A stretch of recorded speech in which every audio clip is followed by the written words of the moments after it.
튀어나가는 거라고 되어 있습니다. 앞으로 여러분 알파를 해석을 할 때는 같이 봐주셔야 돼요. 헬륨의 원소가 튀어나가는 게 알파 분계입니다. 그러면은 헬륨은 질량 4를 가지고 있죠?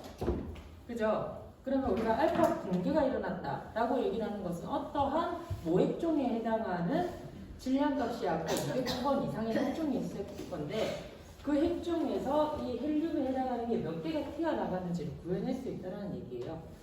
자, 보시면은 나듐이나 우라늄과 같이 무거운 원자핵에서 주로 발생을 한다.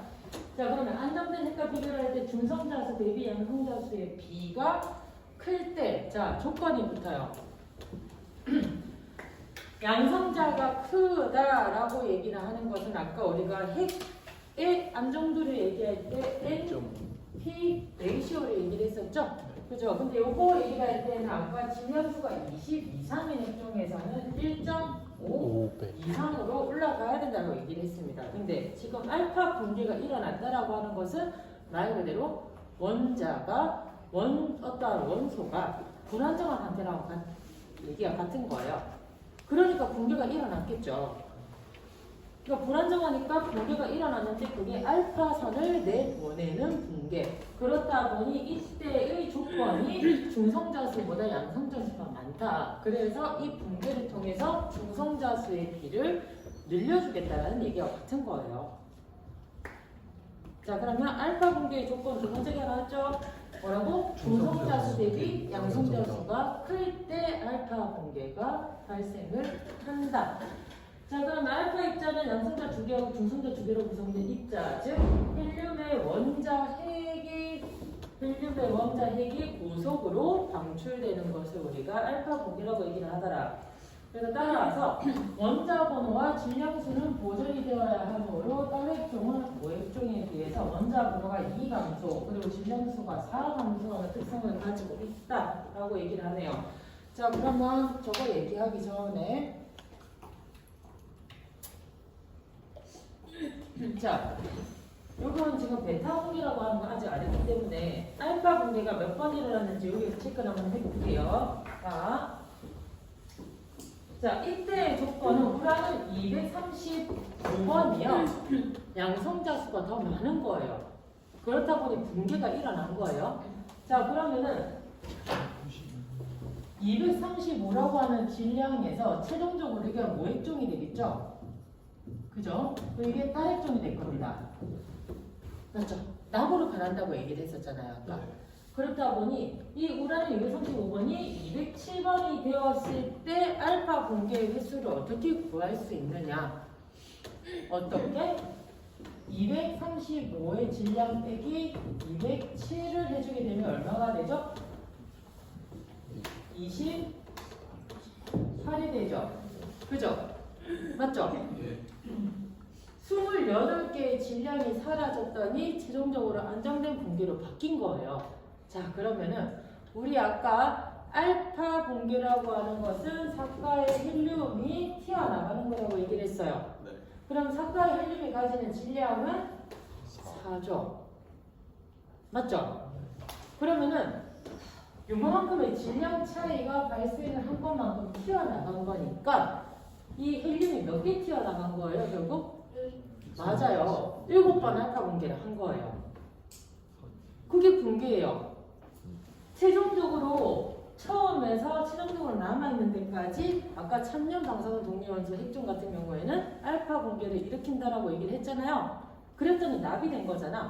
그럼 납이되었을 때까지의 질량수 차이만큼에서 헬륨이 가지고 있는 질량수 4가 몇 번 비율의 분계에 의해서 결정이 되느냐. 그게 알파 분계의 횟수예요. 어려우세요? 아니에요. 안 어려워요. 그렇지 않아요. 그러니까 알파 분계라고 하는 게 이게 알파라고 하는 것을 모르면은 이게 알파 핵종이다라고 하는 것을 모르면은 이걸 풀어낼 수가 없어요. 그리고 알파라고 하는 것 자체가 질량이 4를 가지고 있다라고 하는 것을 모르면은 이걸 구해낼 수가 없어요. 그래서 문제가 진짜 실제로 저렇게 나옵니다. 방사선 물리학 문제에서. 나중에 베타 분계는 좀 이따 할 거니까. 일단 알파 분계가 발생을 했다라고 하는 것은 처음 핵종에서 단핵종의 질량 차이 분의 만큼의 알파의 방출 질량을 나눠주게 되면은 그게 붕괴의 횟수가 된다는 얘기죠. 횟수예요, 횟수. 에너지가 아니고. 뭐 붕괴의 개수를 물어보진 않아요. 붕괴 횟수가 몇 번이냐 이렇게 물어보지. 그의 개수가 몇 개고 이렇게 물어보진 않으니까. 자, 그래서 이런 알파 붕괴 시에는 특정한 값수의 에너지를 가지는 선 스펙트럼을 가지고 있대요. 자, 우리 두 번째 시간에 얘기할 때 선 스펙트럼, 연속 스펙트럼 얘기를 했었어요. 그리고 이렇게 피크를 가지는 것은 특성 선 스펙트럼이라고 얘기를 했고, 이렇게 에너지를 가지는 것은 연속 스펙트럼이라고 얘기를 했습니다. 근데 왜 얘는 플러스, 일단은 알파 헬륨 핵이라고 하는 것은 플러스과의 질량을 가지고 있기 때문에 지금 불안정에서 방출한다라고 얘기를 했잖아요. 그럼 플러스의 질량이에요. 왜? 원자 번호가 2니까. 플러스 형태를 가지고 있는 거예요. 기본적으로. 그런데 왜 얘는 선 스펙트럼일까? 왜?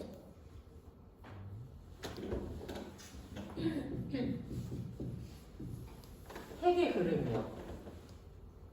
핵자가 튀어져 나가는 거예요. 그러면은 얘는 변하지 않는 값이에요. 얘가 에너지가 계속 변하거나 얘가 유동성으로 뭐 헬륨이 뭐 수소가 돼버리거나 아니면은 이 하나가 떨어져가 전자가 돼버리거나 이렇게 되면 문제가 되지만 알파라고 하는 것 자체가 헬륨 핵이기 때문에 변하지 않는 에너지 값을 가지고 있어요. 그냥 얘 통째로 뭉텅하게 움직이는 거예요. 그러니까 이 에너지는 변하지 않고 계속 정해져 있는 값이라서 이 에너지는 선 스펙트럼으로 본다라는 얘기죠. 맞잖아요. 질량수 2, 아니 원자번호 2, 중성자 2 정해져 있잖아요. 이게 변하지는 않잖아요. 그러니까 얘가 움직이다 보니까 이러한 특성 피크를 나타낸다고요. 나중에 문제 중에서 또 어떤 게 나오냐면 제가 두 번째 시간에도 말씀드렸는데 선 스펙트럼으로 옳은 것을 고르세요. 옳지 않은 것을 고르세요. 그럼 연속은 뭐 베타선, 전자선 이렇게 있을 거예요. 그러면 그 중에서 알파선이라고 하는 특성 X선이 들어가 있으면 그건 틀린다는 얘기예요. 그래서 선하고 연속으로 구분이 되는 것을 쪼개가지고 나중에 제가 한 번 더 분리를 해드릴 겁니다. 문제가 그런 식으로 나오니까. 그러니까 그 중에서 하나는 아까 우리 처음에 배웠던 특성 X선, 특성 선 스펙트럼, 그리고 핵종이 움직이는 알파 선은 전부 선 스펙트럼을 가지고 있습니다. 자, 그리고 반감기가 길어지면 에너지 나중에 이거 나중에 변화하는 식이 있는데요. 제가 에너지 변화하는 식은 여러분들 이번 학기 때는 안 할 거예요. 2학기 때 할 거예요. 근데 왜 반감기가 길어지면 에너지가 적게 되느냐? 아까 쉬워요. 공개상수는 반감기분의 0.693이죠? 맞죠? 반감기가 분모 자리에 들어가 있어서. 맞잖아요. 우리가 분자에 들어가게 되면 커지게 되는데 분모 자리에 들어가 있죠. 맞죠? 그렇다 보니까 반감기를 구해낼 때 이 값이 커지게 되면은 붕괴상수, 즉 붕괴를 해가지고 방출되는 값이 개수가 점점 작아지는 거예요. 반비례 관계죠? 그렇다 보니 이거를 변환시키게 되면 에너지는 낮아질 수밖에 없습니다. 즉 이걸 다른 말로 하면 이 붕괴 상수가 커지면 커질수록 나중에 에너지로 변환을 시켰을 때에는 값이 커진다라는 얘기죠. 그래서 붕괴 상수가 크면 클수록 나중에 에너지 값은 커져요. 반감기가 짧으면 짧을수록 에너지는 커져요. 왜? 더 많은, 더 짧은 시간에 계속 핵종을 방출을 시킬 수가 있으니까요. 지금 천년하고 우리 인공하고만 비교를 해도 제가 인공은 마음대로 시간 조절이 가능하다 얘기를 했었죠. 그 시간만큼 전기 에너지가 생성이 되는 거예요. 근데 천년은 그렇게 하지 못하는 게 반감기가 정해져 있기 때문에 바뀌지 않는 값이기 때문에 이것들은 길어요. 어찌됐든 라디움이 2000년 이상이에요. 길어요. 그러니까 긴 시간, 짧은 시간 대비했을 때 에너지를 당연히 인공적으로 만들어내는 핵종들이 더 에너지를 많이 생성을 시킬 수가 있겠죠. 똑같은 원리라고, 똑같은 조건이라고. 이걸 전문적인 말로 바꾸다 보니까 붕괴 상수가 커지면 커질수록 반감기가 짧으면 짧을수록 에너지는 커진다 라고 얘기를 할 수 있는 거라고요. 오케이? 자, 그리고 밑에 보시면 투과력은 수 센티미터의 공기를 통과할 수밖에 없대요. 이 말이 무슨 말이냐? 제가 두 번째 시간에도 얘기를 했지만 종이 한 장을 뚫고 지나갈 수 없다라고 얘기를 했어요. 왜? 입자라서 질량이 크기 때문에 어떠한 질량을 다 갖다 놓아도 여기에 다 덮여가지고 더 이상 뚫고 지나가는 에너지가 없다라는 얘기죠. 그래서 투과력이라고 해서 이거 뚫고 지나가야 되는데 못 뚫고 지나가니까 투과력은 굉장히 짧다. 대신 흡수는 엄청 크다. 그렇게 반대로 생각을 해주셔야 된다는 거죠. 그래서 투과력은 수 센티미터 또는 종이밖에 안 돼요. 종이 한 장. 을 뚫고 지나갈 수가 없습니다. 여기 밑에 에어라고 보이는 건 공기예요. 공기상에서 수 센티미터만 날아가면 끝. 종이가 앞에 더 떼져 있으면 거기서 부딪히고 끝. 이걸 나중에 전리가 크다, 전리가 작다 이렇게 표현을 할 겁니다. 우리 전리 배웠잖아요. 이온하라 했잖아요. 그러니까 모든 것에다가 다 지 에너지를 줘가지고 흡수를 일으켜버리니까 전리라고 하는 거는 클 수밖에 없죠. 이온화될 수 있는 능력은 당연히 커지죠. 왜? 그 안에서 상호작용이 다 일어날 거니까. 뚫고 지나가게 되면은 투과가 커지게 되니 전리는 작아질 수밖에 없어요. 그래서 이거 질량수 보시고 모르셔도 괜찮아요. 어차피 저하고 물리학 시간에 할 거니까 기본적인 얘기들만 그냥 보고 넘어가시면 돼요. 지금 여기서 얘기하는 거 헬륨, 핵의 흐름, 알파선은 선 스펙트럼, 그리고 투과력은 굉장히 짧다. 그래서 흡수가 크다라고 하는 거. 그래서 이렇게도 문제가 기본적으로 나온다. 방사선 핵종이 분류 질량수가 4개, 원자번호가 2 감사하는 거 뭐라고요? 알파 분계. 자, 그리고 방사선 분계 중에서 알파 분계가 설명으로 옳은 것은 이라고 얘기가 나온다. 중성미자에 대해서 얘기를 안 해서 그냥 딱 맞는 것만 눈에 띄면은 뭘까요? 답은 이거밖에 없죠? 아까 얘기했었잖아요. 양성자 수 대비 중성자 수가 작을 경우, 양성자 수 대비가 양성자가 많을 경우 알파 분계가 1억 나는 조건 중에서 하나였잖아요. 3번부터까지. 네? 3번째까지. 네. 3번 체크한 거예요. 네.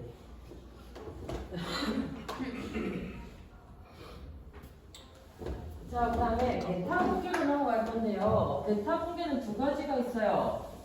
우리가 지금 어디서 분계가 일어나는 거라 했죠? 핵에서. 그러면 핵이 가지고 있는 건 아까 양성자와 중성자 두 개가 있습니다. 맞죠? 근데 양성자 수가 많아가지고 방출하는 것 중에서 하나가 알파 분계라고 얘기를 했죠. 근데 또 양성자 수가 많아가지고 또는 중성자 수가 많아가지고 분계하는 형식이 베타 분계라고 하는 두 번째가 있어요. 두 번째 게임인데 얘는 가장 기본적으로 베타 분계라고 하는 것은 질량수가 변화가 없어요.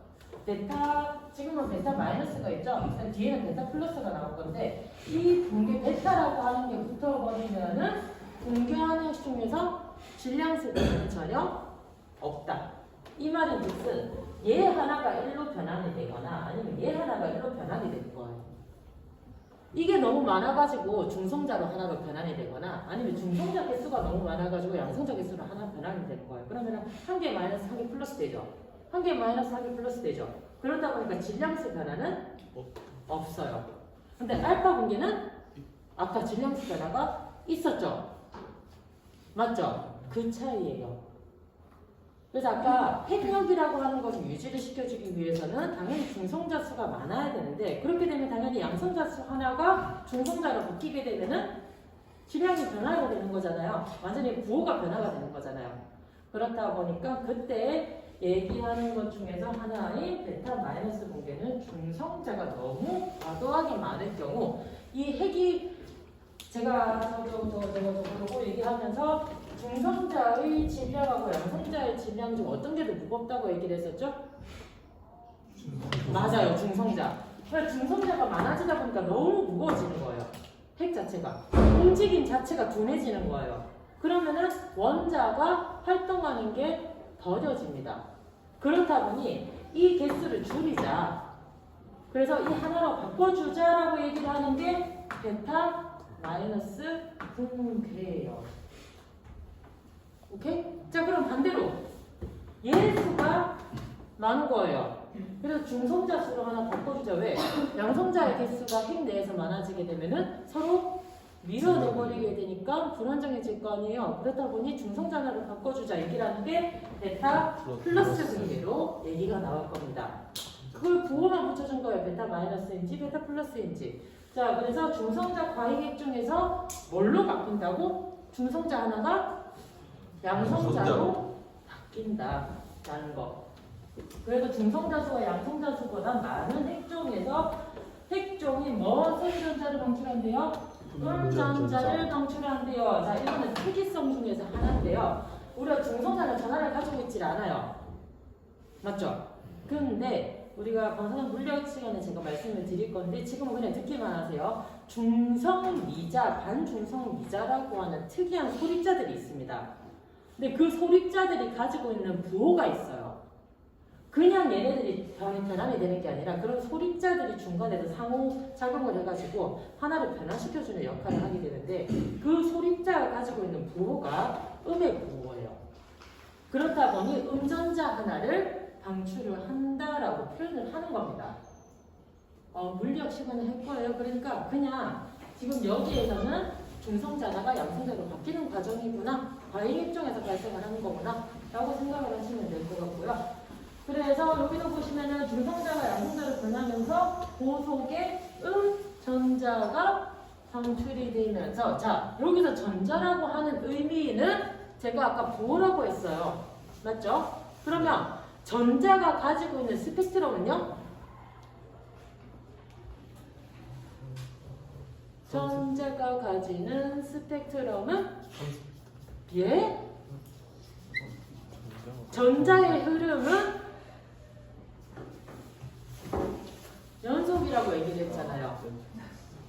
왜 그러실까? 전자의 흐름은 연속적인 스펙트럼을 가지고 있어요. 아까 단일로 움직이는 거는 알파선이라고 하든지 아니면 딱 정해져 있는 값에서 나오는 에너지, 그 궤도 전자에 해당하는 궤도 중위에 해당하는 에너지가 빠져나올 때에는 선 스펙트럼이라고 얘기를 했지만 그게 아닌 것들은 전부 다 연속적인 스펙트럼이라고 얘기를 했습니다. 맞을까요? 그럼 일단 기본적으로 머릿속에 넣어놓고 계셔야 되는 거는 전자의 흐름, 전자는 연속적인 스펙트럼 분포를 가지고 있다. 그렇다 보니까 여기 보시면은 연속 스펙트럼을 가지고 있기 때문에 베타 마이너스 붕괴의 경우에는 우리가 최대 에너지의 3분의 1 값을 가지는, 왜? 여기까지에서 여기까지부터 모든 분포의 값을 다 평가를 하기 불가능하기 때문에 최대 에너지 값에서 3분의 1 값을 평균 에너지로서 분석을 한다라는 얘기죠. 에너지로 나타낼 때 그렇게 표현을 한다라는 거예요. 아직 에너지 안 했어요. 알겠죠? 지금 여기서 베타 마이너스 붕괴라고 하는 건 핵자에 해당하는 중성자 하나가 양성자로 바뀌는, 개수 하나가 바뀌는 것. 이게 만약에 나중에 에너지를 변환을 했을 때에는 연속 스펙트럼 분포를 가지고 있기 때문에 전체 에너지에서 3분의 1 값이 평균 에너지로서 계산을 해줘야 된다 라고 하는 조건이 있습니다. 그래서 얘가 가지고 있는 특성 중에서 하나는 선 스펙트럼이 아니라 연속 스펙트럼이더라 라는 거. 그래서 베타 마이너스 중성자가 양성자로 바뀔 때 본래의 원자핵보다 양성자가 한 개가 많고 중성자가 한 개가 적은 원자핵이 남게 되는데 원자 질량은 그래서 변하지 않는다라는 거죠. 왜? 아까 얘기했잖아요. 중성자가 양성자로 바뀌는 거잖아요. 개수가 하나씩 바뀌는 거잖아요. 맞죠? 한 개 증가한다라고 해서 여기 한 개가 사라지니까 한 개가 더해진 거잖아요. 그 개수 변화는 없다는 거지. 그러다 보니 질량수 번호, 질량수에는 관계가 없고 뭐가? 번호. 원자 번호. 왜? 여기에 해당하는 중성자의 개수가 한 개 줄어드니까 여기는 한 개가 증가하는 게 맞죠? 맞죠? 이렇게 될 거니까 중성자에 해당하는 개수는 마이너스, 여기에 해당하는 개수는 플러스. 그러니까 원자 번호만 1 증가하는 거죠. 자, 이렇게 되면 화학적인 구조식에서는 전자의 개수도 하나 같이 증가를 합니다. 그렇겠지요? 왜? 원자 번호에 따라서 궤도에 존재하는 전자의 개수도 같이 증가해가는 게 정상입니다. 그래서 얘 투과력은 우리 전자의 투과력과 같아요. 우리 전자가 가지고 있는 하전 입자라고 얘기를 했었죠? 그죠? 하전 입자는 투과력을 비교를 했을 때 알파선은 아까 4의 질량을 가지고 있지만 전자는 0.00054라고 하는 값을 원자 질량으로 가지고 있기 때문에 가볍지만 입자의 형태를 가지고 있다고 얘기를 했었어요. 그래서 우리가 광자에 해당하는 X선 감마선보다는 투과력이 낮습니다. 왜? 입자이기 때문에. 그래서 알파선보다는 질량이 매우 작아서 날아가는 거리는 당연히 알파선보다는 길어요. 그래서 투과력은 수 밀리미터의 알루미늄이라고 되어 있어요. 그 말인즉슨 공기 중에서 날아가는 거리가 더 길 겁니다. 아까 알파선에 대비해서. 그러면은 알루미늄의 원자번호는 21번일 거예요 아마. 그러면은 아까 종이에 대비해서는 알루미늄의 질량수가 더 크잖아요. 네. 원자번호가 아니라. 그럼 알루미늄의 원자번호도 클 거 아니에요. 그죠? 네. 종이하고 알루미늄 비교했을 때 알루미늄이 더 두껍죠. 그리고 밀도도 더 크죠. 맞죠? 그러니까 더 투과력은 알파선보다는 클 수밖에 없습니다. 그래서 날아가는 거리도 알파선에 비해서는 더 멀리 날아가고요. 투과력도 알파선에 비해서는 훨씬 큽니다. 훨씬. 근데 광자에 해당하는 X선이나 감마선하고 비교할 게 안 되고요. 그래서 투과력은 수 밀리미터의 알루미늄 또는 제가 저번에 얘기했을 때 플라스틱이라고 얘기를 했어요. 수 센티미터의 플라스틱 정도가 될 겁니다. 센티미터 정도의 플라스틱을 통과할 수 없어요. 전부 다 저기서 흡수가 됩니다. 자, 그러면 이 베타 마이너스 분계를 어떻게 구하느냐? 아까 우리 알파 분계는 전체 엄마 질량에서 딸 액종의 질량을 뺀 거에서 나누기 4를 해주면 아주 간단했어요. 그죠? 근데 이게 적용되지 않는 게 있어요. 어떻게 되느냐? 아까 우리 봤던 문제 중에서 7번의 알파 분계가 일어났잖아요? 네. 맞죠? 그러면은 요거만큼에서 요거만큼이 28의 차이가 나고 여기에서 여기를 빼준 것만큼이 10만큼의 차이가 나요. 맞죠? 네. 근데 우리가 알파 분계가 일어나려고 하면은 이게 7번 일어난 거잖아요. 7번 일어난 거잖아요. 그러면 우리가 질량수로만 따지면 알파 분계가 일어나는 횟수가 정확한데요. 봐요. 아까 원자 번호가 2 감소한다 했어요.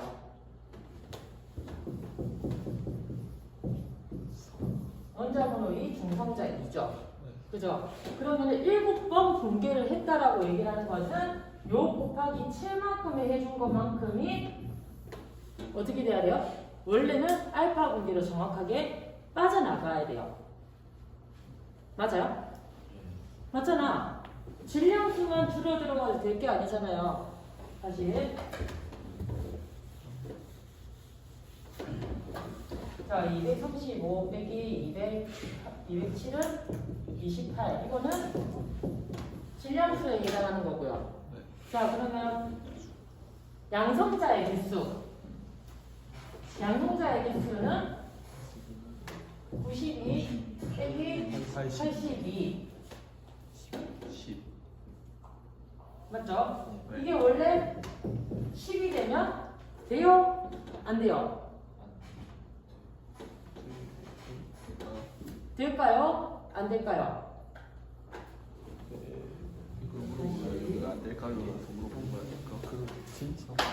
자, 요거를 했을 때 알파 분계는 7번 일어났다라고 얘기를 했죠. 네. 그죠? 그러면은 양성자에 해당하는 것도 2 곱하기 7만큼이 일어나야지만이 정확하게 알파 분계가 일어난 겁니다.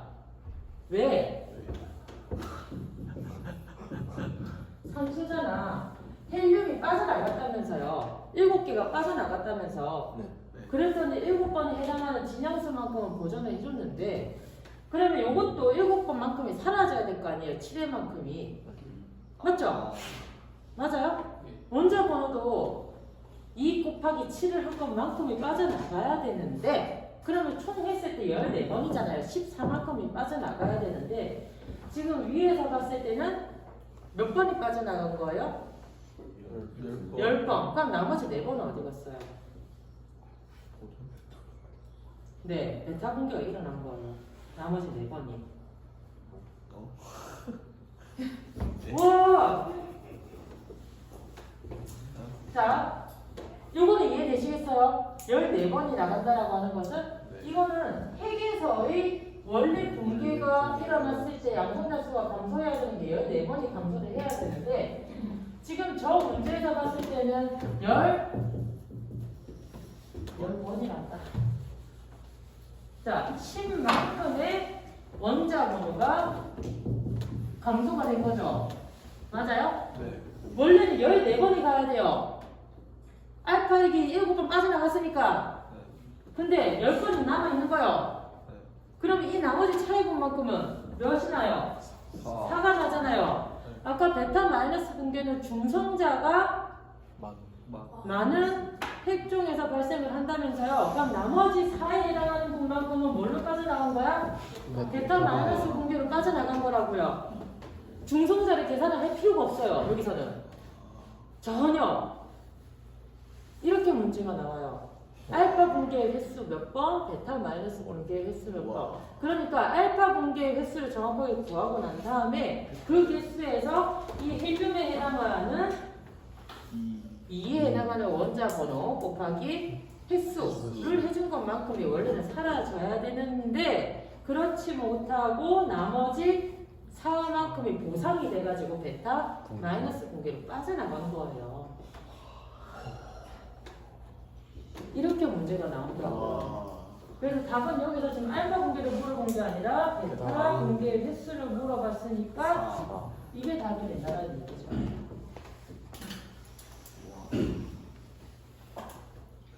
어디 있어요?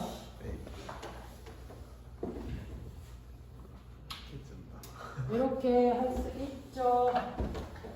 그래서 7회 알파 붕괴 후에는 원자분의 변화는 몇? 14가 되어야 하지만 여기서 여기를 뺐더니 10만큼의 차이가 나지 않은 것으로 보아서 원자 번호가 1씩 증가하고 질량수 변화는 없는 무슨 붕괴? 베타 마이너스 붕괴가 발생을 하였다. 그게 총 횟수가 4회가 되었다라고 하는 거. 이렇게 문제 나옵니다. 시험 문제.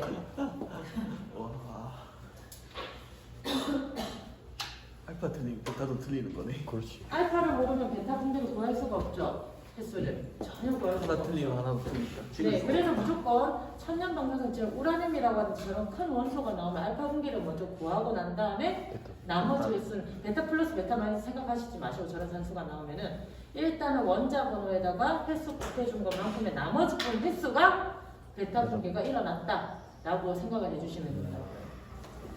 와 진짜 어렵죠? 네. 자, 그러면 이제 양성자 과잉 핵종, 즉 양성자가 너무 많아, 너무 활달해요. 그래서 중성자로 바뀌는 붕괴를 우리가 부를 때는 앞으로 베타 플러스 붕괴라고 얘기를 할 겁니다. 그래서 베타 플러스 붕괴는 원자에 대해서 양성자가 양전자, 여기서 양전자는 플러스가 되겠죠. 아까 제가 중성자는 얘가 중성미자라고 하는 소입자가 움직일 때 부호가 마이너스의 부호를 가지고 있기 때문에 음전자라고 표현을 한 거고요. 여기서는 진짜 실제로 양성자가 가지고 있는 양의 전하가 방출이 되는 거예요. 둘 다 결국은 전자가 빠져나가는 거다 보니까 스펙트럼은 어떻게 돼요?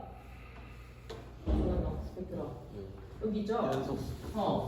똑같이 스펙트럼 자체는 연속적인 에너지 흐름을 갖는 스펙트럼을 가지고 있다. 그래서 이것 또한 마찬가지로 질량은 변하지 않아요. 보상이 되기 때문에. 자, 그리고 여기서 이 말이 나오는데요. 요거. 이게 지금 뒤에서 볼 전자 쌍생성이라고 하든지 아니면 내고 전환전자 이런 표현들을 앞으로 또 볼 건데요. 일단 이건 조건이에요. 조건. 베타 플러스 붕괴가 일어나기 위해서는요. 그 핵 내에서의 에너지가 개수 하나가 방출되려고 하면은 그 핵이 가지고 있는 에너지가 1.02 메가 일렉트론 볼트의 에너지 이상을 가지고 있어야지만이 베타 플러스 붕괴가 발생을 해요. 그건 조건이에요. 조건이라고 하면 변하지 않는 값이라는 거죠. 그죠? 네.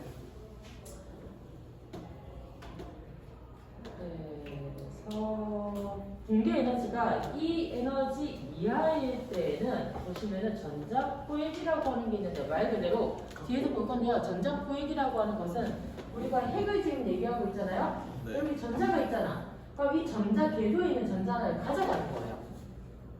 잡아먹는 거예요. 그러면 그 상태는 플러스하고 전자가 만나버리니까 중성인 상태로 바뀌어버리게 되죠. 향하고 광으로 터져버리는 겁니다. 빛으로. 완전히 중성인 상태로 빛으로 터져버려요. 우리가 그걸 얘기를 할 때는 전자포획이라고 해요. 그러면 제가 메타 플러스 붕괴, 양전자 붕괴가 일어날 때는 에너지 조건이 무조건 1.02 메가 일렉트론 볼트 이상인데 그 이하일 때는 이렇게 전자를 잡아먹는, 궤도에 있는 전자를 잡아먹는 포획이 일어나더라. 그런 특성을 보이고 있네 정도까지만 지금 여기서 보시면 돼요. 왜? 이건 궤도 전자 부분에 가서 다시 얘기를 해야 돼요. 지금 봐야 되는 거는 무슨 핵종? 양성자, 과잉 핵종에서는 베타 플러스 붕괴가 일어난다. 그래서 모핵종의 질량이 자핵종보다 이게 1.02 메가 일렉트론 볼트로 환산했을 때요. 우리 얘 값은 M2라고 되어 있죠? 그죠? 2.1 곱하기 10의 마이너스 31승 곱하기 3 곱하기 10의 8승 미터 세크의 제곱. 결국 아인슈타인이 얘기한 광속에다가 요거 얘기한 상대성 이론이에요. 그러니까 그 에너지 값이 얘를 한 개 더 환산을 하게 되면요. 얘가 0.511 메가 일렉트론 볼트예요. 근데 여기에 곱하기 2를 했다 보니까 1.022 메가 일렉트론 볼트가 나온 거예요. 이 값을 에너지로 환산하면은 0.511이라고 하는 에너지 값이 나오는데요. 여기에 두 개가 들어가 있는 값에 만족하지 못하면은 베타 플러스 붕괴라고 하는 것이 일어날 수 없다라는 얘기죠. 그 이하의 조건에서는 전자포획이 일어난다 라고 생각을 하시면 됩니다. 까다롭죠? 그래서 1.02 메가 일렉트론 볼트 이상의 에너지에서는 아까 전자포획도 일어날 수도 있고 베타 플러스 붕괴도 일어날 수도 있고 그럼 확률적이에요. 어떤 게 무조건 일어난다? 그게 아니고요. 어떤 게 한번 일어나고 다른 베타 플러스 붕괴가 일어나고 또 어떨 때는 전자포획이 일어나고 에너지가 1.02 메가 일렉트론 볼트 이하에서는 전자포획만 일어나고요. 그래서 이것 또한 마찬가지로 플러스 전하의 흐름이기 때문에 추가력은 수 밀리미터의 알루미늄이 될 겁니다. 그죠? 아까 우리 앞에서 봤던 베타 마이너스 붕괴도 전자의 흐름이기 때문에 추가력은 플라스틱이나 알루미늄 똑같아요. 전자의 흐름이기 때문에.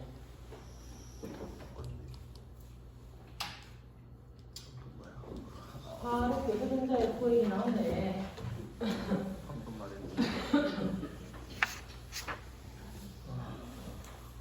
시간 잘 가네요. 자, 궤도전자의 포획 보시면은요. 말 그대로 아까 조건이 베타 플러스 붕괴에서는 1.02 메가 일렉트론 볼트 이상이었어요. 근데 얘는 2하에서 발생을 한다라고 했었죠. 그래서 양성자 과잉 핵종이 베타 플러스 붕괴를 하기에 충분한 에너지를 갖지 못할 경우 이 조건은 1.02 메가 일렉트론 볼트 이하. 그래서 원자에게 있는 양성자가 궤도전자, 즉 핵에서 가장 가까운 어디예요? K가 요 지점에 있는 전자가 되겠죠? 그죠? 얘를 잡아먹기가 제일 빠를 거예요.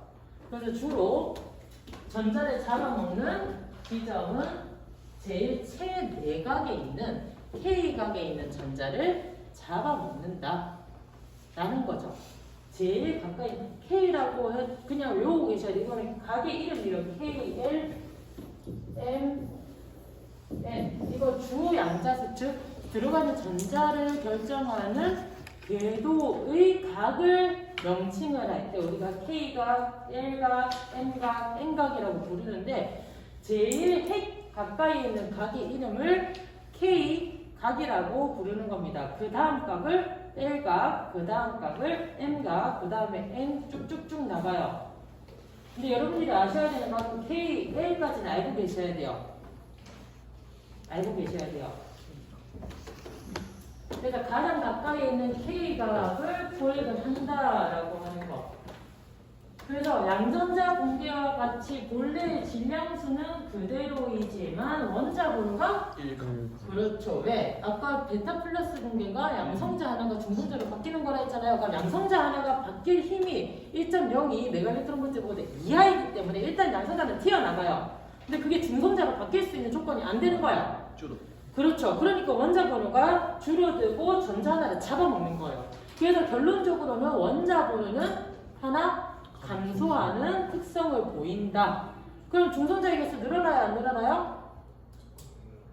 안 늘어나요. 안 늘어나죠. 왜? 전자 포획에서는 방금 얘기했잖아요. 포획에서는 양성자가 중성자로 바뀔 힘이 충분하지 않기 때문에 중성자의 개수는 늘어나지 않아요. 전자 하나만을 잡아먹는 거예요. 그러면은 양성자의 개수는 줄어들고 중성자의 개수는 불변. 맞죠? 변하지 않죠? 전자를 잡아먹잖아요. 전자를 잡아먹잖아. 그러니까 중성자로 바뀔 힘이 없는 거지. 그럼 질량수는 변하고. 변하죠. 변화가 없는 게 아니죠. 변하죠. 양성자 하나가 튀어나가는데. 잠깐만.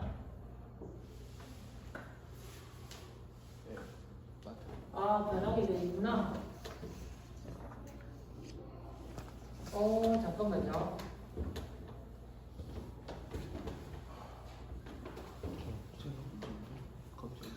미안해요. 내가 전자 쌍생성하고 헷갈렸다. 미안. 다시 정리합시다. 미안해요. 전자는 잡아먹으면서 중성자가 되는 게 맞아요. 그러면은 질량수는 그대로 유지가 되고, 미안해요. 진짜 미안해요. 제가 전자 쌍생성하고 헷갈렸어요. 나중에 외부에서 에너지가 들어왔을 때 그 조건들 1.02 메가일렉트론볼트 이상이 되면은 전자가 두 가지로 갈리는 생성 방법이 있어요. 근데 그때는 또 얘기가 달라져요. 근데 지금 여기서는 핵에서 방출되는 게 플러스가 나오는데 K각에 있는 전자를 잡아먹으면서 그냥 핵 내에서 중성자의 개수가 하나 증가합니다. 그래서 질량수는 변하지 않아요. 바뀔 수 있는 힘이 작은 거지. 그냥 인위적으로 그냥 지 힘이 1.02 메가일렉트론볼트 이상일 경우에는 지 힘이 충분하니까 그냥 바꿀 수가 있는데 그게 아니라서 주변의 전자를 잡아먹어가지고 중성자로 바뀌는 겁니다. 그럼 광자로 바뀌는 게 아니라 중성자로 바뀐다라고 생각을 하셔야 돼요. 알겠죠? 다시 정리합시다. 플러스 전하가 K각의 전자를 잡아먹어서 중성자의 상태로 질량 변화가 일어나는 것. 그걸 우리가 전자 포획이라고 얘기를 하고요. 그래서 질량수는 바뀜없이 그대로이지만은 원자 번호는 당연히 감소하는 거. 그럼 중성자의 개수도 증가하겠네요. 그죠?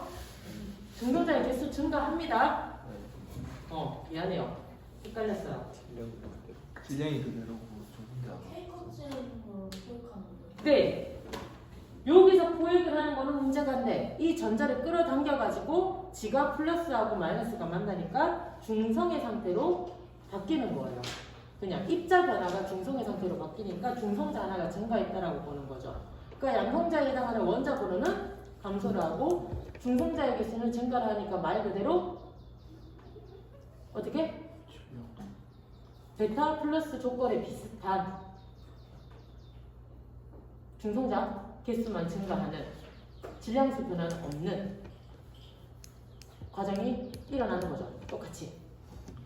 알겠죠? 그래서 질량수 변화 없어요. 그냥 잡아먹는 거예요. 전자에서. 그리고 이때 뉴트리노든 이것도 선 스펙트럼인데 새로운. 요거는 왜 선 스펙트럼이냐면 우리 아까까지는 중성자, 양성자 전부 다 플러스 마이너스 전하라고 얘기를 했잖아요. 맞죠? 네. 근데 여기서는 우리 앞쪽에서 제가 외부에서 에너지가 들어갈 때 전자 있었죠? 그죠? K각의 가장 근접한 얘를 떼냈을 때 이 전자가 밖으로 빠져나오잖아요. 그죠? 그러면 여기에 있는 전자 하나가 없어져 버리니까 외부에서 들어오면서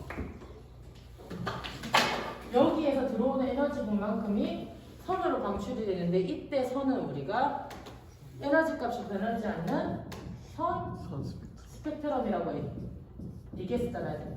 맞죠? 네. 이렇게 얘기를 했었잖아요. 그죠? 네. 그러면 지금 우리가 K 캡처라고 하는 전자 포획은 궤도에 있는 전자 하나가 여기로 가면서 만나가지고 중성이 되는 거예요. 맞죠? 그러면은 이 자리가 잡아먹히게 되면 여기 어떻게 돼요? 비어버려요. 공리 상태가 돼요. 그러면 이 자리에 뭐가 들어와요? 다음거 또 전자들이 들어와요. 그렇게 되면 이때 방출하는 선이 뭐예요? 선 스펙트럼. 선 스펙트럼. 그렇다 보니까 뉴트리노라는 말은 모르더라도 무슨 에너지? 선 선 스펙트럼. 스펙트럼 에너지다. 잡아먹으니까 그 궤도를 채워주기 시작하면서 거기에 해당하는 선이 밖으로 정해져 있는 에너지 값이 밖으로 방출되는 거예요. 그렇다 보니 스펙트럼은 연속이 아니라 전자포획은 선 스펙트럼의 에너지를 가지고 있다. 그렇다 보니 이렇게 다시 무슨 선이 방출이 되는 거예요? X선. 네, 특성 X선, 연속이 아니라 특성, 특정한 값을 가진 X선이 방출이 된다. 자, 그러면은 또 다른 말을 하고 있죠. 여기서 무슨 점이요? 네 번, 다섯 번째 요거 보시면 오제 전자라고 보일 거예요. 이게 뭐냐면은 뒤에서 나오긴 할 건데 쉽게 얘기합시다. 여기 궤도가 있어요. 그럼 우리 K 캡처 여기 가면 절로 에너지가 들어오는 거라고 얘기를 했잖아요. 네. 맞죠? 자, 그러면 이때 방출하는 선이요. 이때 방출되는 선이 그냥 밖으로 이렇게 나가면 상관이 없어요. 선 스펙트럼으로 나가면 상관이 없는데 이 선이 가다가 다른 거랑 가다가 전자를 치는 거예요. 밖으로 원자 밖으로 나가는 게 아니라 전자를 치는 거예요. 다음 궤도에 가게 있는 전자를. 그러면 어떻게 될까요? 다시 네, 또다시 상호작용이 일어나는 거예요. 이 전자를 쳤을 때 이름을 부를 때 우리가 오제 전자라고 얘기를 합니다. 그러면 이 오제 전자라고 하는 것은 아까 제가 밖으로 빠져나갈 때는 선 스펙트럼을 가진 게 빠져나간다라고 얘기를 했어요. 근데 얘는 지금 나가다가 전자를 쳐버렸잖아요. 그죠? 그러면 전자가 밖으로 빠져나가죠. 이때 빠져나간 전자는 연속 스펙트럼이 되는 거예요. 그러면 이 전자가 밖으로 빠져나가면서 이 자리가 비잖아. 그럼 그때는 특성 스펙트럼이 또 나오는 거예요. 그래서 문제가 어떻게 나오냐면 요거 전자 포획이 일어나고 오제 효과가 발생할 수 있다. 이거 맞는 얘기죠? 네. 맞죠? 그러면 오제 전자는 선 스펙트럼을 가지고 있다? 아니다. 틀린 얘기예요. 연속. 전자가 이때 나간 전자의 이름을 우리가 오제 전자라고 하는데 전자 자체가 가지고 있는 것은 흐름이잖아요. 흘러가는 힘이잖아. 그러니까 그건 연속 스펙트럼이에요. 그때 방출될 수 있는 궤도 각을 채울 때는 특성 X선이 나오는 거고요. 저 그러면 궤도 전자 포획이 일어날 때는 연속 스펙트럼이랑 선 스펙트럼 둘 다 나오는 거예요? 아니죠.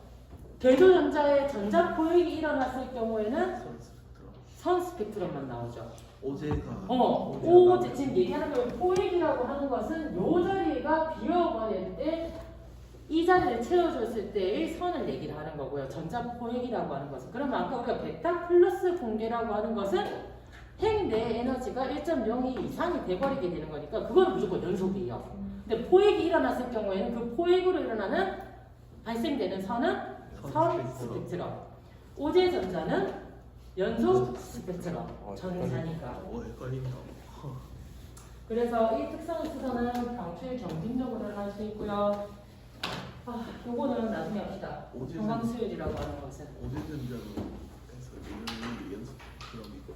문제가 이렇게 나올 거예요. 2차적으로 오제 전자가 발생할 수 있는 현상은 뭐라고요? 요게 답이 될 거고.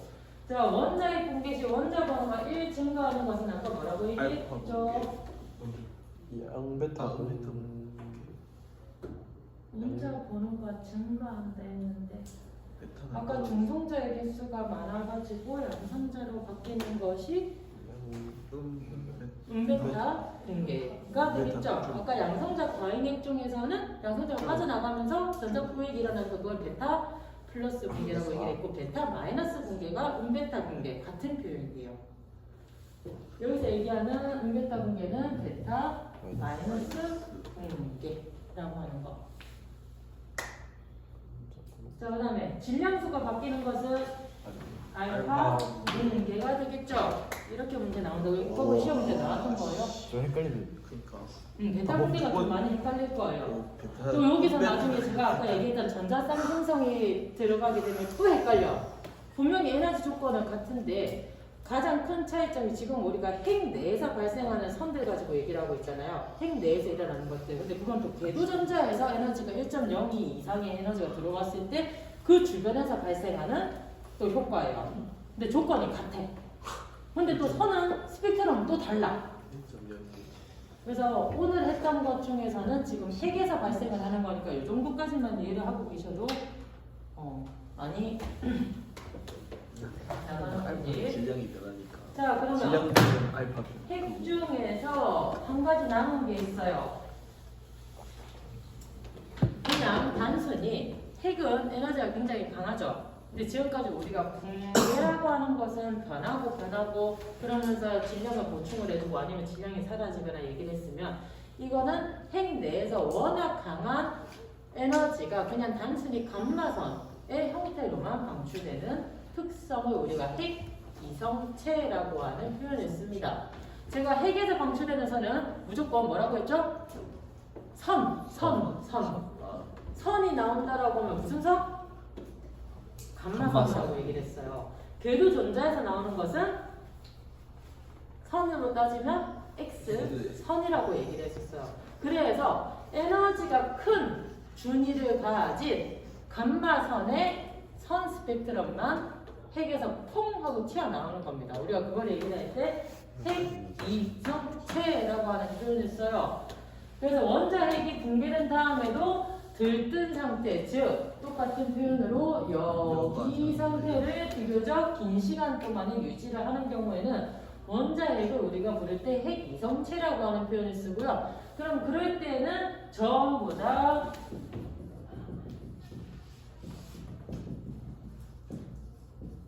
양자라고 하는 것은 양성자 플러스 중성자예요. 이 양자와 질량수 변화는 전혀 없으나 어느 한쪽이 불안정한, 준안정된 상태. 그러면 안정된 상태로 가야 되겠죠? 그때 방출하는 선이 뭐라고? 감마선을 방출을 하면서 최종적으로 조금 더 안정된 상태로 바뀌더라. 우리가 그걸 부를 때 핵 이성체. 그러면 핵종은 하나밖에 없어요. 99M TC. 그러면은 이 M이라고 하는 게 바뀌면서 없어져요. 감마선을 이렇게 방출하거나 내려서 방출하거나 그럼 99 TC로 바뀌게 됩니다. M이라고 하는 준안정 보호가 떼지게 되면 감마선이 나가게 되고 요 원소로 바뀌는 거죠. 그래서 우리 앞에서 얘기했던 이 감마 붕괴에 해당하는 것의 답이 핵 이성체요. 제가. 그래서 우리 붕괴 지금 4개 있어요. 네. 맞죠? 알파. 베타. 알파, 베타, 마이너스, 마이너스, 베타 플러스 핵 이성체.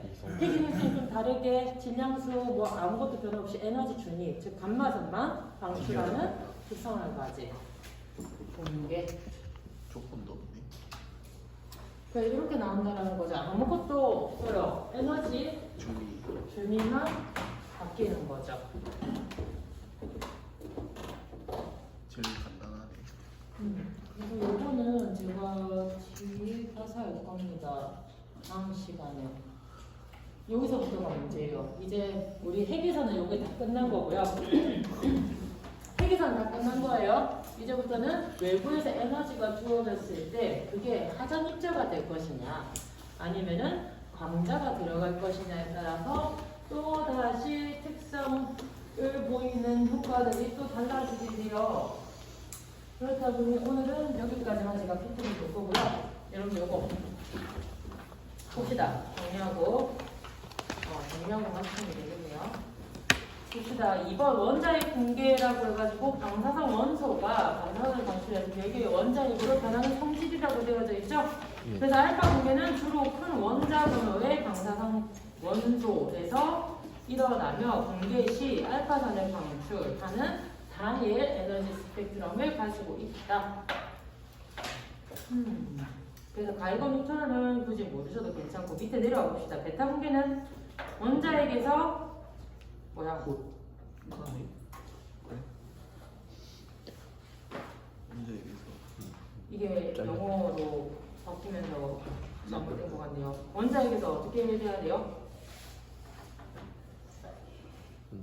불완전 아닌데 원자핵에서 그냥 요거 오타 지워주세요. 그냥 원자핵에서 전자가 방출돼서 이게 전자가 마이너스 전자인지 플러스 전자인지에 따라 중성자 양성자로 바뀌게 되는 거죠. 네. 그죠? 오타다. 전자가 방출되어서 별개의 원자핵으로 변하는 현상. 그래서 붕괴 중에서는 베타선에 해당하는 식이 가장 많이 방출이 되는데요. 자, 중성미자 넘어가시고 그 밑에 내려와 봅시다. 베타 마이너스 붕괴는 원자핵 속에서 양성자 수가 중성자의 수보다 적어서 불안정할 때 중성자 하나가 양성자로 바뀌는 은베타 붕괴가 발생한다. 그래서 질량수는 불변이고 양성자 수는 하나 증가하게 된다라고 하는 거. 자, 그 밑에 방출되는 베타선의 에너지는 1.7메가일렉트론볼트를 채우시고 몰라도 괜찮아요. 최고치, 최저치는 아직 에너지를 안 했기 때문에 에너지에 대해서는 넘어가시되 아까 얘기했다시피 중성자가 양성자로 하나 바뀌는 과정.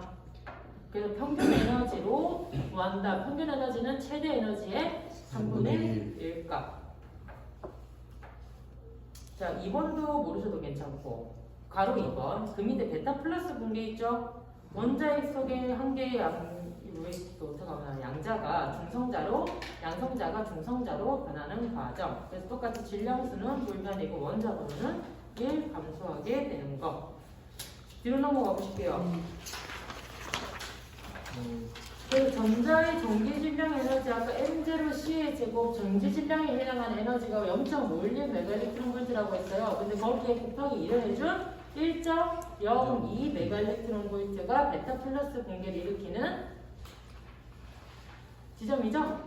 그래서 그 이하가 될 때는 무슨 포획이 일어난다고? 전자 포획. 그 이상이 될 때는 베타 플러스 붕괴와 전자 포획이 공존해서 어떤 게 경합적으로 발생할지 모른다고요. 확률적으로 일어난다고요.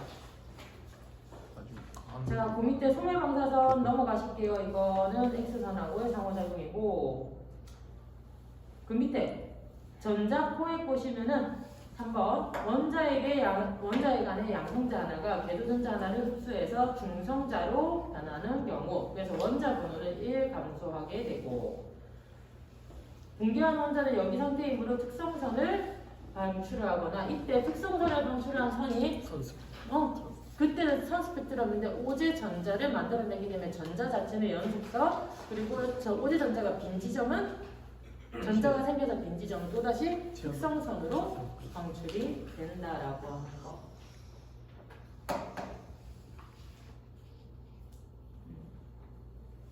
그래서 그 밑에 이게 오제 효과예요. 오제 효과 4번에 보시면은 전자 포획에 의해서 K가 구멍이 났을 때 특성선이 나오지 않고 어느 일정한 에너지를 가진 전자, 즉 오제 전자가 나오는 경우에는 이 전자가 가진 선은 연속입니다. 근데 오제 전자가 나와가지고 그 자리를 채워주는 선은 단일선. 그러니까 이게 지금 빠져 있어요. 정확하게 내용이. 오제 전자에 해당하는 선은 연속선으로 보셔야 돼요. 오제 전자만큼은. 그때 오제 전자, 오제 효과로 발생하는 선은 단일선이라고 하는 거. 오타가 너무 많네. 감마선의 방출과 내부 전환이라고 해서 5번에 알파, 베타 붕괴 후 준안정 상태에 있는 방사선 핵종이 감마선을 방출하고 안정된 상태로 되는데 이때 아무것도 변화 없이 감마선이 핵에서 방출이 되면은 우리가 이걸 아까 핵 이성체라고 얘기를 했습니다. 그런데 지금 얘기하고 있는 것은 내부 전환이에요. 또 내부 전환에 대한 효과가 나올 건데 이거 지금 안 할 거예요. 뒤에 가서 할 거예요. 다음 시간에 할 거예요. 일단 내부 전환 효과라고 하는 것도 있어요. 짧게 말씀드리면 아까 여기서 우리 준안전 상태에 있는 댐을 떼버리게 되면 감마선이 이렇게 밖으로 빠져나오죠. 근데 이 감마선이 나올 때 궤도에 있는 전자를 또 치는 거예요. 이게 내부 전환 효과예요. 말이 어떻게 붙이면 오제 효과가 되고 어떻게 붙이면 전자 포획이 되고 이때 나오는 선은 또 전자를 쳤더니 이건 또 내부 전환 효과라고 얘기를 하네. 참 다양하죠. 왜 밝혀낸 사람들이 다 다르기 때문에. 많이 친다. 이래도 치고 저래도 많이 추려. 네. 그래서 내부 전환은 이거를 얘기를 하는 건데 더 자세하게는 다음 시간에 할게요. 여기서 그래서 치고 저기서 쭉 다 넘어갑시다. 자 넘어가도 괜찮은 것 같아요. 한 번씩 다 치네. 그러니까 어떻게든 치네. 안 치는 건 없네. 그니까 알파 있잖아. 알파 분계는 안 치잖아. 어지럽다. 쭉 다 넘어가도 괜찮을 것 같고 다 넘어가고 우리 지난 시간에 얘기했던 것 중에서 오른쪽에 다운런트 법칙이라고 하는 거라든지 아니면은 파장 얘기한 거라든지 특성 이수선이라든지 모듈리 법칙이라든지 이거는 기억하셔야 돼요. 네. 아이슈 상대성 원리 이론. 그래서 제가 다음 시간에 5번에 해당하는 거 여기 5번 한 두 번째 장에 있을 거예요. 5번에 해당하는 X선과 물질의 상호작용을 할 때, 즉 광자와 물질의 상호작용에 대해서 얘기를 할 때 이 법칙들 모르고 있으면 제가 설명하기가 어려워요. 체크를 해주시고 여기 보시면 1번, 2번, 3번, 4번 굉장히 많습니다. 그 중에서 아까 제가 헷갈렸던 거 오른쪽에 보시면 전자 쌍성성이라고 하는 게 있어요. 이게 1.02 메가레스노볼트의 에너지가 들어가게 되면은 원자핵 부분에서 플러스 마이너스 전자 하나를 생성을 시킵니다. 그러면 이게 가지고 있는 또 선이 또 만들어져요. 전자는 주변에 돌아다니면서 아니 플러스 전하는 돌아다니다가 주변에 있는 자유전자와 결합해가지고 또 광선을 만들어주고 이 전자들은 또 돌아다니다가 또 다른 상호작용을 일으키고 참 많아요. 복잡하죠? 일단 오늘은 여기까지만 보시고요. 그리고 그 밑에 있는 전리작용하고 여기저기 체크하셔야 된다라고 얘기했었죠? 네.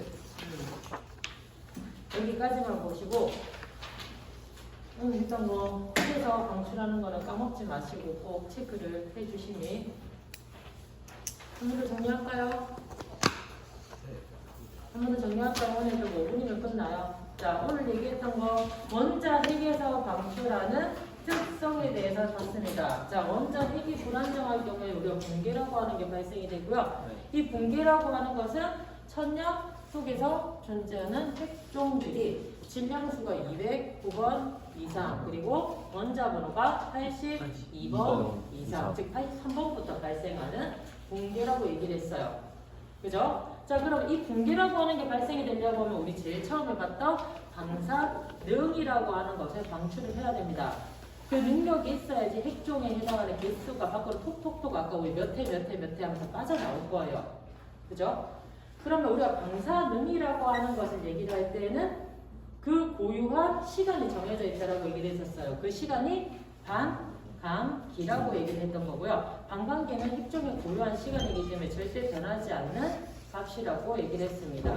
자, 그러면 우리가 반감기를 얘기를 하면서 붕괴 상수에 대해서 얘기를 했는데요. 붕괴 상수라고 하는 것은 반감기가 계속 지날 때마다 이 핵종 하나가 붕괴할 때 빠져나오는 개수예요. 즉, 붕괴 상수가 크다라고 하는 것은 그 에너지로 환산하게 되면 핵종의 붕괴 시 에너지가 크다라는 얘기예요. 근데 반감기가 길어지게 된다라고 하는 것은 그만큼 에너지가 낮다라는 거예요. 왜? 반비례 관계에 있다라고 아까 얘기했었잖아요. 네. 그죠? 자, 그러면 반감기, 방사능, 붕괴 상수 다 얘기했고요. 자, 이거에 나타내는 단위가 우리가 뭐라고 얘기했었죠? 베크렐이라고 했었죠? 개수. 그 개수를 표현을 할 때는 허, 세크, DPS 다 세 가지가 같은 용어라고 얘기를 했습니다. 자, 그럼 초당 붕괴하는 횟수로서 표현을 할 수 있고 그 기준을 우리가 방사능에 쓰는 기준인 1퀴리로 변환을 시켰을 때는 3.7 곱하기 10의 10승 100클릴이라고 얘기를 했고요. 자, 이거의 기준은 226번 라줌 1g을 기준으로 했을 때 우리가 그걸 비방사능이라고 하는 표현을 썼어요. 그죠? 그래서 단위 질량당 방사능이 돼버리게 되면은 이건 고유한 값을 나타낸다라고 얘기를 했습니다. 자, 그러면 방사능, 반감기, 고유 상수 다 얘기했잖아요. 자, 그럼 이런 것들을 기준으로 우리가 아까 얘기했던 질량수 그 이상, 원자번호 그 이상이 되게 되면은 붕괴라고 하는 게 일어나기 시작을 하는데요. 자, 모든 붕괴에는 알파 붕괴가 발생을 해요. 천연에서 존재하는 붕괴에서는요. 그죠? 그래서 아까 우라늄 235번이 207번의 낙으로 변했을 때 그 개수에 해당하는 붕괴 횟수가 7번이었잖아요. 네. 그러면은 그 횟수를 결정을 할 수가 있고, 알파 붕괴라고 하는 것은 헬륨 핵이 튀어나가는 거기 때문에 핵자의 흐름이라서 선 스펙트럼이라고 얘기를 했습니다. 그죠? 단일 스펙트럼, 선 스펙트럼. 그리고 양성자 수가 중성자의 개수보다 더 많을 경우에 알파 붕괴가 일어난다라고 얘기를 했어요. 자, 그러면 그 투과력은 약하다. 굉장히 약하다. 그래서 전부 다 웬만큼은 다 수센티미터 공기에서 흡수가 된다라고 얘기를 했습니다. 됐어요? 네. 자, 그러면 이 알파 붕괴가 일어나고 난 다음에는 베타 붕괴라고 하는 게 따라오는데, 우리가 베타 붕괴는 두 가지로 구분했어요. 베타 마이너스, 베타 플러스. 이 베타 마이너스를 부를 때는 음전자 붕괴, 음베타 붕괴 다 같은 표현인데, 이게 핵 내에서는 중성자의 개수가 양성자의 개수 하나로 변환되는 과정이라고 얘기를 했죠.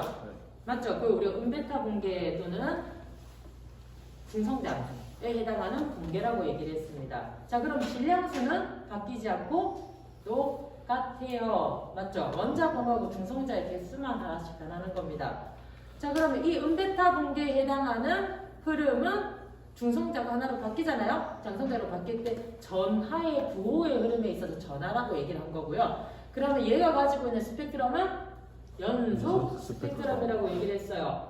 그럼 이 연속 스펙트럼을 가지는 전자가 움직이기 시작할 때 투과력은 알루미늄. 알루미늄이라든지 플라스틱 정도를 뚫고 지나가지 못한다라고 얘기를 했습니다.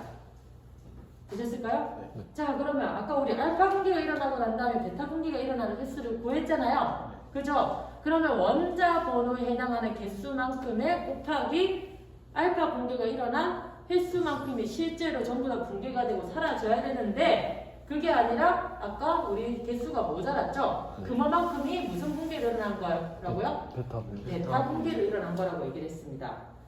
됐을까요? 네. 베타 붕괴는 끝까지. 그럼 베타 플러스 붕괴는요?